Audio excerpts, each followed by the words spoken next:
Devara movie 27న release కాబోతుంది. నిన్న మొత్తం వాళ్ళ అభిమానులందరూ చాలా ఆసక్తిగా ఎదురు చూస్తున్నటువంటి వేళ జరిగినటువంటి సంఘటన. దాంట్లో అభిమానుల అత్యుత్సాహమా కుట్ర ఇవన్నీ ఎవరి దోవన వాళ్ళు మాట్లాడుకోవచ్చు. కాకపోతే అసలైనటువంటి పాయింట్ ఏంటయ్యా అంటే అభిమానులకు అది కాస్త క్యాన్సిల్ కావటం ప్రతి ఒక్క అభిమానిని కూడా కలచివేసింది, తొలచివేసింది. ఈ నేపథ్యంలో నిన్న రాత్రి తను కూడా ఓ రకంగా చాలా ఫీల్ అయ్యి ఉన్నట్టున్నారు. ఏదైతే జూనియర్ ఎన్టీఆర్ తను అందులో వివరంగా చెప్పుకొచ్చారు. పొరపాటు జరిగింది, అయితే దీంట్లో అందరికీ నేను చాలా చెప్పాలనుకున్నాను. ఈ సినిమాకి సంబంధించి ఆ ఫంక్షన్ సందర్భంగా మాట్లాడదాం అనుకున్నాను. తెరా చూస్తే ఈ జరిగిన పరిణామాల నేపథ్యంలో ఈ కార్యక్రమాన్ని క్యాన్సిల్ అయినటువంటి నేపథ్యంలో ఆ బాధతోనే నేను ప్రీ రిలీజ్ ఈవెంట్ క్యాన్సిల్ అయినటువంటి దానికి బాధతోనే ఉన్నాను అన్నటువంటి విషయాన్ని చెప్తూ సినిమాని ఆ రోజున చూడండి అన్నటువంటి విషయాన్ని ప్రత్యేకించి చెప్పుకొచ్చారు.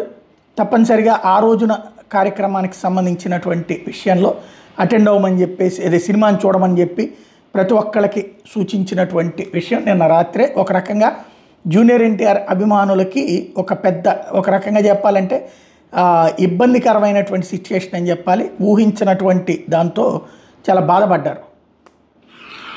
ఈరోజు దేవరా ప్రీ రిలీజ్ ఈవెంట్ జరగకపోవటం, క్యాన్సిల్ అవటం నిజంగా చాలా బాధాకరం. ముఖ్యంగా నాకు ఇంకా చాలా బాధగా ఉంటుంది. మీ అందరికీ తెలుసు, అవకాశం దొరికినప్పుడల్లా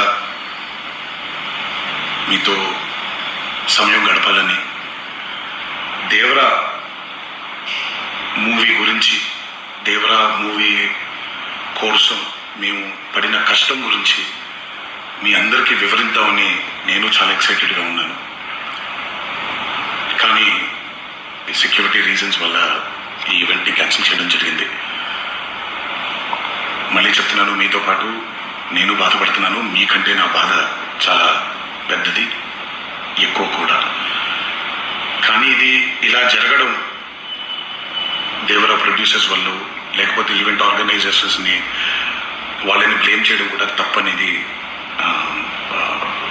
నా ఫీలింగ్. అది ముందుగా మీరు కురిపించే ఈ ప్రేమకి ఆ జన్మంతో రుణపడిపోయి ఉంటాను.